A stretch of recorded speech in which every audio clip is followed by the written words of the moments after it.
Assalamualaikum warahmatullahi wabarakatuh. Selamat datang kembali di channel Kakak Putra Sabian. Kali ini saya ingin membahas networking model. Sebelum itu saya ingin menginformasikan dulu kalau misal saya ada sedikit kesalahan, mohon dimaklumi saja karena saya masih dalam proses pembelajaran. Oke, kita langsung saja ke penjelasannya. Pertama, seperti biasa pasti ada pertanyaan, apa itu networking model? Oke, definisi dari networking model adalah suatu konsep dalam arsitektur jaringan yang digunakan sebagai standar dalam proses komunikasi data perangkat dalam jaringan. Selain itu, networking model juga memberikan panduan tentang bagaimana data dikirim, diterima, dan diproses dalam jaringan. Ini jaringan. Jadi intinya networking model itu adalah sebuah konsep, teman-teman. Sebuah gambaran bagaimana sebuah jaringan berkomunikasi, sebuah perangkat jaringan berkomunikasi. Oke, untuk informasi saja, dulu sebelum ada standar networking, model para vendor memiliki bahkan membuat aturan networking modelnya masing-masing. Sehingga jika ingin berkomunikasi antar vendor sangat sulit. Sehingga ISO, yaitu International Organization for Standardization, membuat sebuah standar networking model dengan nama OSI, yaitu Open System Interconnection. Intinya zaman dulu teman-teman, sebelum ada standar networking model ini, dulu para vendor itu memiliki aturan network masing-masing, jadi sangat rumit jika ingin berhubung. Akhirnya ISO membuat sebuah standar agar networking model jadi satu aja dan semua perangkat mau dari vendor apapun bisa nyambung. Nah, di sini kita bisa lihat sebelum ada standar networking model itu, network model itu chaos banget teman-teman. Acak sekali, lihat di sini sangat tidak terstruktur teman-teman. Nah, sekarang di modern itu lebih terstruktur. Lihat di sini ada aplikasi, presentasi, session, transport, network, data link, dan fisikal. Jadi sekarang teratur dan lebih simpel, tidak rumit. Karena ya itu perkembangan zaman teman-teman. Networking model itu ada dua, apa aja? Yaitu pertama ada TCP/IP. Ini TCP/IP ya sebuah penghubung jaringan teman-teman. TCP/IP juga masih digunakan sampai sekarang karena lebih less formal dibanding ISO. Jadi TCP/IP itu lebih simpel dan lebih bahasanya tidak kaku. Nah, yang kedua itu ada ISO. ISO itu sama seperti TCP/IP, penghubung jaringan juga, tetapi lebih kompleks dan ribet. ISO juga sering digunakan dulu, tetapi sekarang sudah jarang. Karena sekarang ada TCP/IP yang lebih simpel. Nah, di sini kita lihat cara kerja TCP/IP dan ISO, teman-teman. Kita satuin aja karena mereka berdua itu sama, cuman beda nama dan lebih simpel aja. Pertama, itu memecah data menjadi bagian yang lebih kecil sebelum ditransmisikan ke media lain yang disebut layer. Jadi kita pecah dulu, teman-teman. Kalau gak dipecah, datanya masih besar, itu jadi lebih susah. Jika kecil ya jadi lebih gampang. Kedua, itu data yang kecil itu dikirim melalui router untuk menuju ke tujuannya karena router yang menentukan rutenya. Jadi setelah dipotong-potong itu langsung dikirim ke router menuju ke tujuan. Ketiga, setelah data sampai ke tujuan, selanjutnya layer TCP/IP akan menjalankan tugasnya masing-masing mulai dari penerjemahan sinyal menjadi data hingga akhirnya disusun menjadi sebuah file utuh. Nanti kita bahas, teman-teman. Nah, oke teman-teman, di sini kita lihat cara kerja jaringan TCP/IP-nya. Oke, di sini kita lihat ada pengirim yang ingin mengirimkan data. Pengirim itu mengklik tombol kirim ke penerima. Jadi dia klik. Nah, sebelum ke penerima si data ini harus melewati router untuk sampai ke penerima. Nah, tapi router ini nggak bodoh, teman-teman. Router ini pintar karena dia mencari jalan paling efektif untuk sampai ke penerima. Misal, data dikirim dari router 1, dia langsung ke router 2, langsung ke router 3, baru ke penerima. Gak mungkin router kayak gini, teman-teman. Dari router 1, langsung ke router 2, langsung ke router 2 lagi, langsung ke router 2, balik lagi, langsung ke router 3, baru ke penerima. Nggak mungkin, karena router itu pintar nyari jalan.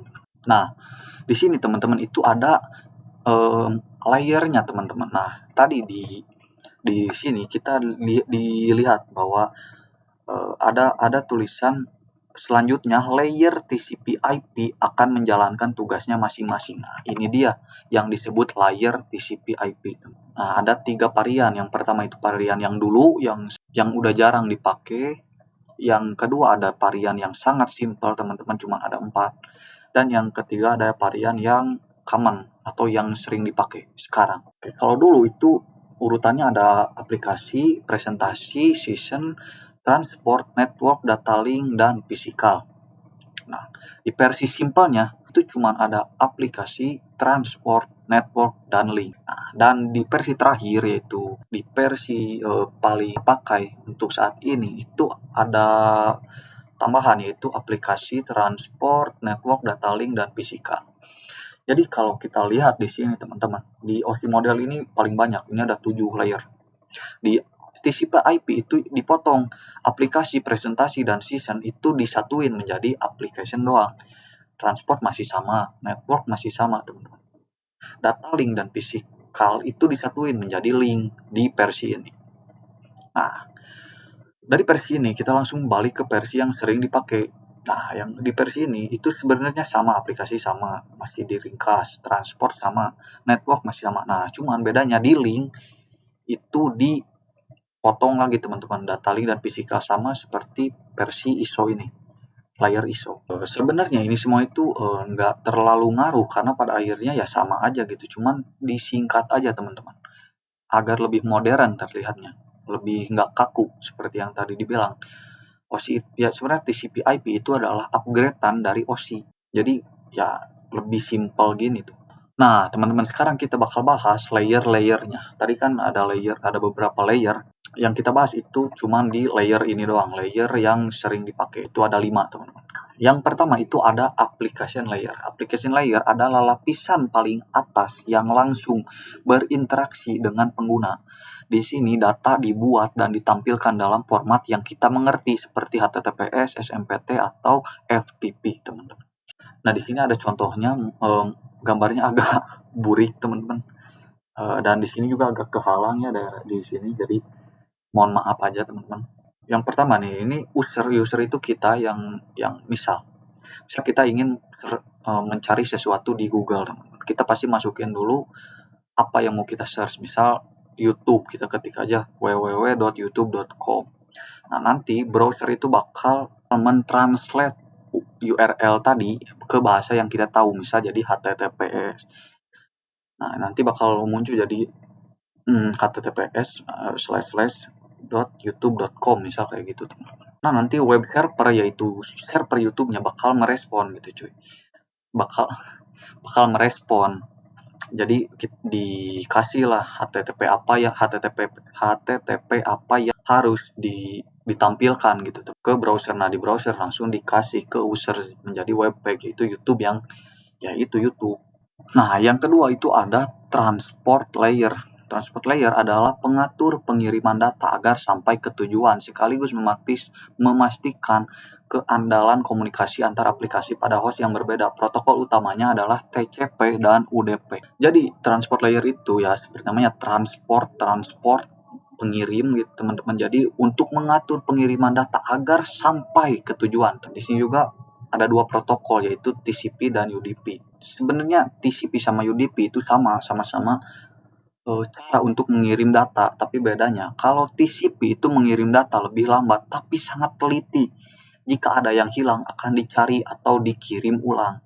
Ini sangat efektif untuk mengirim data yang penting seperti email, teman-teman. Nah, sedangkan UDP itu mengirim datanya cepat tapi tidak teliti. Jika ada data yang hilang, tidak dicari, teman-teman. Tidak dicari, tidak dikirim ulang. Ini efektif untuk mengirim data yang emang harus cepat.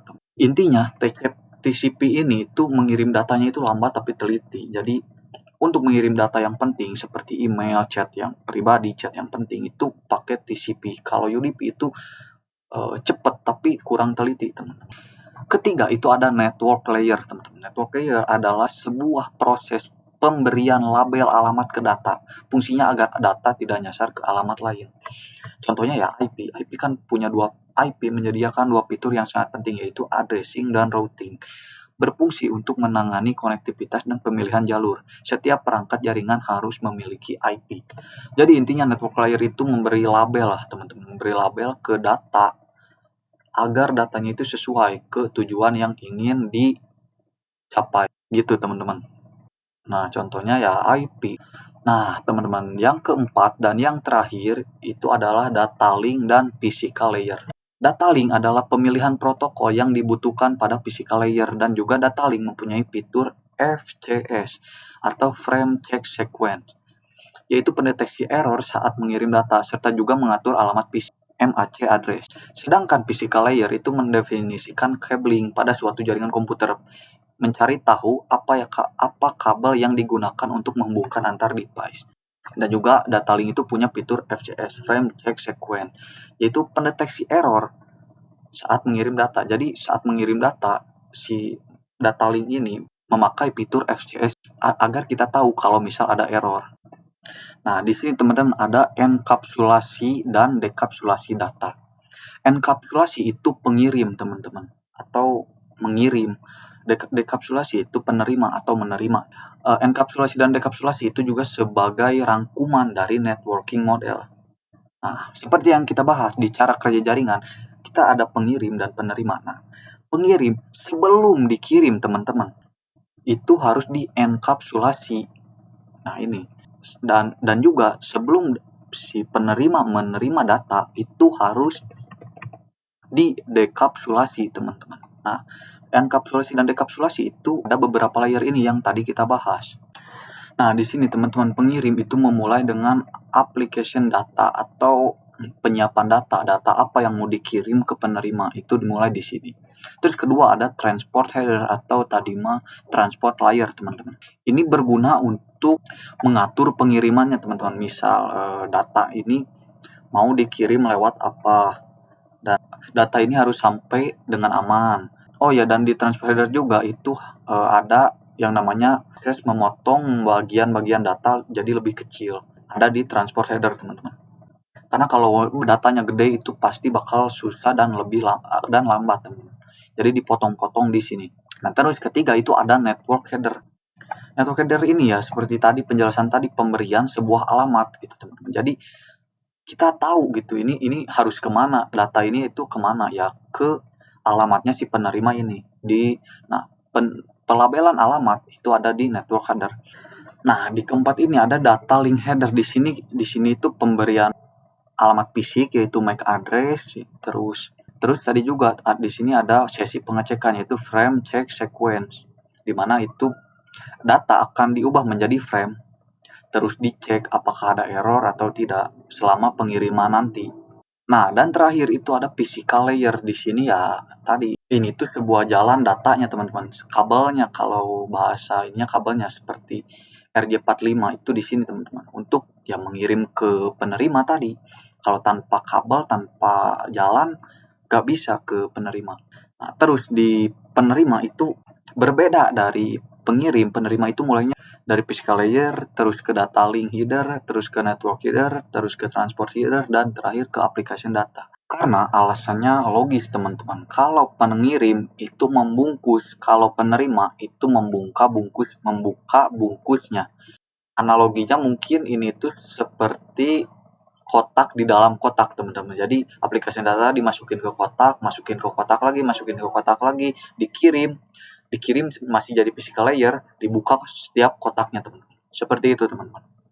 Oke, mungkin sekian dari video saya tentang networking modelnya teman-teman. Mungkin bila ada kesalahan atau masih ada kurang-kurangnya, mohon maaf karena saya juga masih belajar teman-teman.